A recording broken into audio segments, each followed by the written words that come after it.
अपन जब 4 हाथ प्रमाण जमीन को देख कर के चलेंगे, 4 हाथ प्रमाण जमीन को देख कर के चलेंगे, तो सबसे बड़ी विशेषता ये है कि हम उन जीवों को आराम से बचा सकते हैं।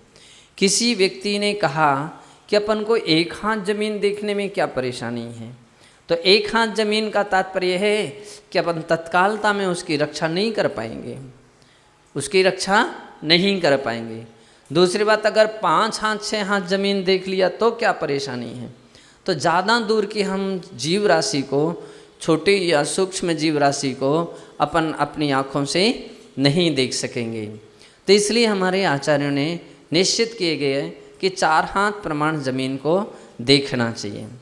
इससे एक और अपना सिद्धांत से स्पष्ट होता है कि 4 हाथ जमीन को देखने से ये प्रयोजन है, काश यदि कोई व्यक्ति गिर पड़े और गिरे तो सीधा का सीधा भी गिरे तो कितने अधिक से अधिक स्थान को कवर करेगा, तो 4 हाथ प्रमाण स्थान को ही वो कवर कर सकता है।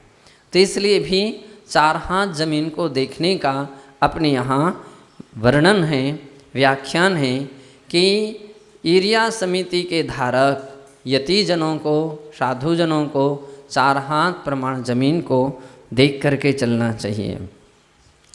दूसरी बात ये है कि भूमि को देख करके चलना चाहिए।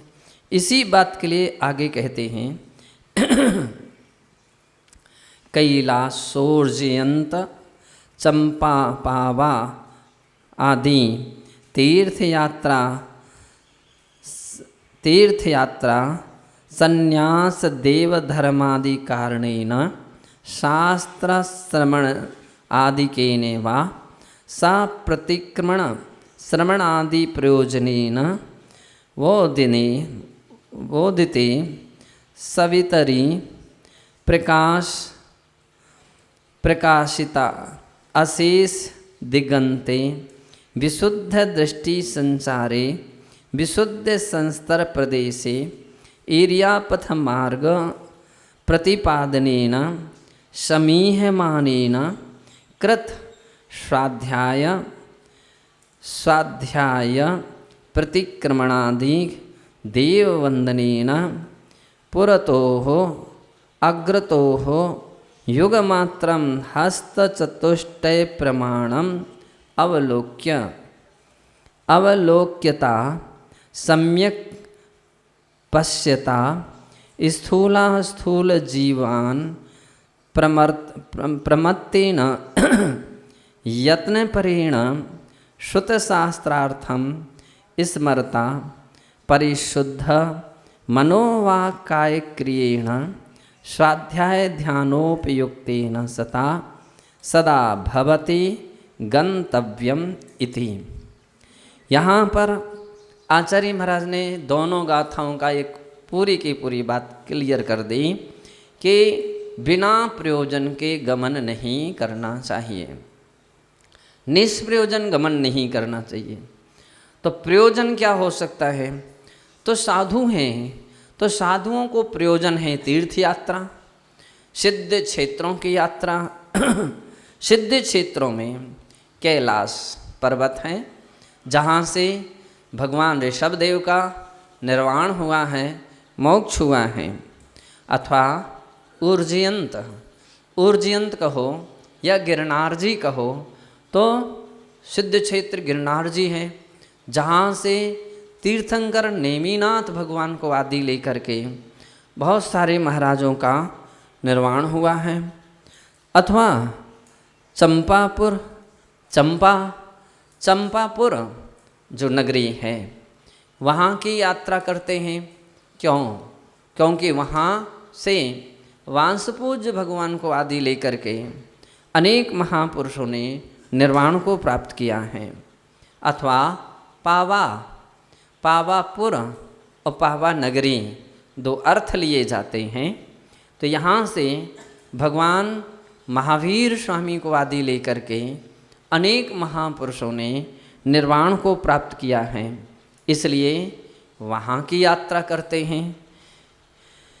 इत्यादि तीर्थ यात्रा की दृष्टि से मुनिजन गमन करते हैं, अथवा संन्यास।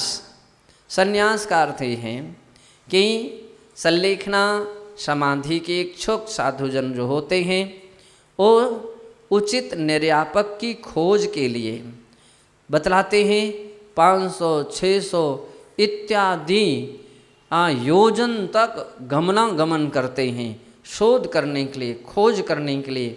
ऐसा भगवती आराधना में उल्लेख मिला है कि आचार्य भी क्यों ना हो तो भी अपने आचार्य पद का परित्याग, विधिपत पूर्वक परित्याग करने के बाद वे निर्यापकाचार्य की खोज के लिए इतनी लंबी यात्रा कर लेते हैं।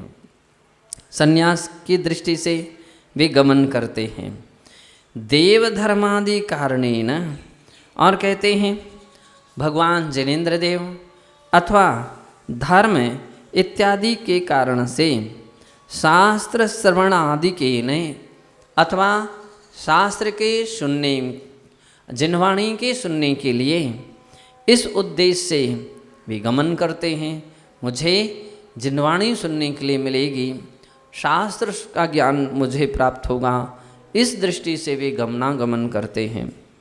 सप्रतिक्रमण श्रवणादि प्रयोजनेन, अथवा प्रतिक्रमण आदि सुनने के प्रयोजन से वे गमन करते हैं। अपन देख रहे हैं कि अपन अपने कमरे से यहाँ तक आए, क्यों आए हो? स्वाध्याय के लिए आए हैं। थोड़ी देर के बाद पूछा जाएगा आप क्यों आए हो? प्रतिक्रमण के लिए आए हैं। तो निष्प्रयोजनीय गमनागमन नहीं है, प्रयोजन लेकर के अपन चलते हैं। कभी स्वाध्याय की दृष्टि से, कभी प्रतिक्रमण की दृष्टि से, कभी देववंदना की दृष्टि से, कभी प्रवचन सुनने की दृष्टि से, अथवा अपन लोग जब गमन करते हैं तो सिद्ध क्षेत्र की यात्रा के लिए। अभी अपना जो गमन हुआ है वो क्या प्रयोजन था? भागलपुर, चंपापुर की ओर विहार करना है, समेध शिखर जी के लिए विहार करना है। पहले अपन ने समेध शिखर जी की यात्रा के लिए गमन किया, फिर खंडगिरी, उदयगिरी, ऐसे स्थान के लिए अपन ने गमन किया जहाँ से अनेकों मुनिजन, करोड़ों मुनिजन मोक्ष को गए हैं। तो ये प्रयोजन लेकर के मुनिजन क्या करते हैं? गमनागमन करते हैं। बोधते सवितरी, और वह भी दिन में गमन करते हैं। सवितरी का अर्थ होता है कि जिस समय सूर्य का उदय है उस सूर्य के प्रकाशित अशेष दिगंते, जो ऐसे सूर्य के प्रकाश से जो रास्ता प्रकाशित हो रहा है, अर्थात रास्ते में जहाँ पर प्रकाश है उस समय गमन करते हैं। इसका मतलब रात्रि में गमन नहीं करते हैं, अंधेरे में गमन नहीं करते हैं।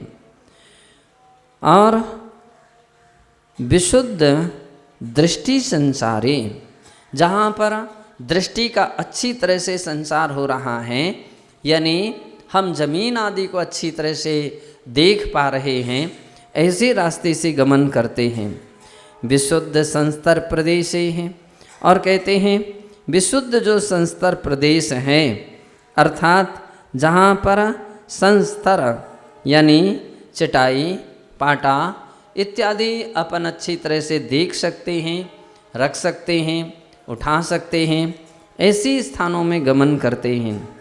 वो भी ईर्यापथ मार्गम प्रतिपन्नेन, ईर्यापथ का जो मार्ग है, यानी हिरियापथ यानी जो रास्ता है, रास्ते से जाते हैं, अन्य प्रकार से नहीं जाते हैं। कोई बाउंड्री कूंद करके नहीं जाते हैं, कोई दीवार कूंद करके नहीं जाते हैं। कैसे जाते हैं? अपन जब भी निकलते हैं, आते जाते हैं, तो रास्ते से चल करके जाते हैं, और कोई अनुचित मार्ग से नहीं जाते हैं।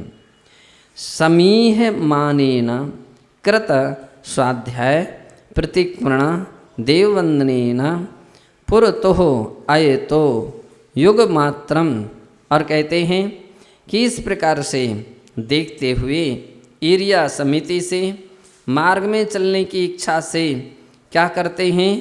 वह कृत स्वाध्याय प्रतिक्रमण देववंदनेन, जिसने स्वाध्याय किया है या कर चुका है, प्रतिक्रमण कर चुका है, देववंदना कर चुका है। पुरतो इसके बाद अग्रतो युग मात्रम हस्ततुष्ट प्रमाणम अवलोक्य। अब इसका मतलब ये है, क्या शब्द का प्रयोग किया है? कृत स्वाध्याय, अपरात्रिक स्वाध्याय जिसने कर लिया है, अपने संग में अपरात्रिक स्वाध्यायपन करते हैं, अर्थात सूर्योदय के पहले जैसे ही प्रातः रात्रि यानी अपन निद्रा पूरी करके उठते हैं, उठते ही अपरात्रिक स्वाध्याय करते हैं और स्वाध्याय के बाद फिर क्या करते हैं? रात्रिक प्रतिक्रमण होता है और इसके उपरांत देववंदना यानी सामायिक। ये देखो कितना क्रम दिया है। इस क्रम के द्वारा पुरतो अग्रतो और इसके बाद आगे युग मात्रम हस्ततुष्ट प्रमाणम अवलोक्य। 4 हाथ प्रमाण जो जमीन है, भूमि है, उसको देखते हुए सम्यक पश्यताम, अच्छी तरह से देखते हुए स्थूल अस्थूल जीवान प्रमत्तेन यत्न परेण श्रुत शास्त्रार्थम स्मृत्वा। स्थूल अथवा बड़े और सूक्ष्म यानी छोटे, तो दोनों प्रकार के जीवों की रक्षा पूर्वक प्रमाद को छोड़ करके यत्न परेण, यत्न के साथ श्रुत शास्त्रार्थम स्मृता, श्रुत और शास्त्र का स्मरण करते हुए, वह श्रुत और शास्त्रों के अर्थ का स्मरण करते हुए, यानी रास्ते में चलो तो भी ऐसे ही नहीं चलो, कुछ ना कुछ सोचो। तो क्या क्या सोच सकते हो? तो बोले श्रुत, जो आपने आगम को सुना है, पढ़ा है या समझा है, तो उसके लिए आप याद कीजिए कि आज हमको क्या कहा गया था, क्या समझाया गया था, क्या पढ़ाया गया था। और शास्त्रों के अर्थ का स्मरण कीजिए। ये गाथा मैंने याद की थी, इसका ये अर्थ है, ये अमुक का गाथा का ऐसा अर्थ है, इस सूत्र का ये अर्थ है, इस श्लोक का ये अर्थ है। तो इत्यादि श्रुत शास्त्रार्थम स्मरता, श्रुत और शास्त्रों का स्मरण करते हुए परिशुद्ध मनोवाक्काय क्रियेण, जिसने अपने मन वचन काय के लिए और इनकी क्रियाओं के लिए शुद्ध कर लिया है। स्वाध्याय ध्यानोपयुक्तेन सता सदा भवते गंतव्यम इति। और ऐसे मन वचन काय को निर्मल करके अपने उपयोग को स्वाध्याय और ध्यान में क्या युक्ति, इससे युक्त होकर के सदा भवति, तत्पर रहते हुए वे मुनिजन गंतव्यम, उन्हें चलना चाहिए, उनके लिए गमनागमन इन बातों को ध्यान में रखते हुए करना चाहिए। यानी इन प्रयोजनों को छोड़ करके साधुजन गमनागमन ना करें, ऐसा भी अंतःकरण से एक प्रयोजन है कि अपन इन सारी बातों को ध्यान में रखते हुए चलें। अब एक एक पॉइंटों को अगर अपन नोट कर लें तो अपने पास पूरी की पूरी बात सिद्ध हो जाएगी कि हमको स्वाध्याय में, गमनागमन में, ईर्या समिति में किन किन और कितनी कितनी बातों को ध्यान में रखना चाहिए। तो सभी के पास एक नोटबुक होना चाहिए, डायरी होना चाहिए और डायरी में सारी बातें नोट करना चाहिए, तो याद रहेंगी। नहीं तो शास्त्र के समय तक बैठे तो सुन लिया और इसके बाद उठे तो बातें यहीं के यहीं रह जाएंगी। स्मरण करते रहना चाहिए, परस्पर में चिंतन करना चाहिए, परीक्षणा करना चाहिए, पूछना चाहिए, एक दूसरे को सुनाएं और एक दूसरे से सुनने का प्रयत्न और प्रयास करें कि आज के स्वाध्याय में गमन के विषय में या ईर्या समिति के विषय में क्या क्या महत्वपूर्ण बातें निकली थीं। तो ऐसा इस गाथा में कहा गया है। 113 173 प्रारंभ हो रही है, जिसमें आचार्य श्री कुंद देव इस गाथा में यह बात बतलाते हैं कि जो वीतराग सम्यक दृष्टि होते हैं वो कर्मों से अबंधक होते हैं, अर्थात उनके अंदर में वीतराग सम्यक दर्शन के द्वारा कोई भी कर्म का बंध नहीं होता है। यही बात कहते हैं, नत्थि दुआसो बंधो, नत्थि दुआसो बंधो, सम्मा दिट्ठिस्यासो निरोहो, सम्मा दिट्ठिस्यासो निरोहो, संते पुव्वनिबद्धे, संते पुव्वनिबद्धे, जान दिशोते अबंधन्तो, जान दिशोते अबंधन्तो।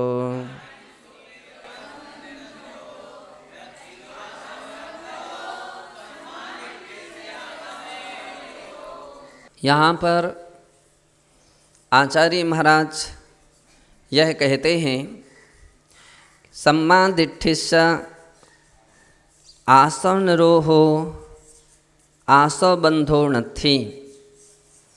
सम्यक दृष्टि जीव और सम्यक दृष्टि जो जीव होते हैं वो दो प्रकार से होते हैं, एक सराग सम्यक दृष्टि और दूसरे वीतराग सम्यक दृष्टि। तात्पर्य वृत्ति में टीका में आचार्य श्री जयसेन महाराज ने स्पष्ट कहा, सराग वीतराग भेदेन द्विधा सम्यक दृष्टिर्भवति। सराग सम्यक दृष्टि और वीतराग सम्यक दृष्टि के भेद से दो प्रकार के सम्यक दृष्टि जीव होते हैं।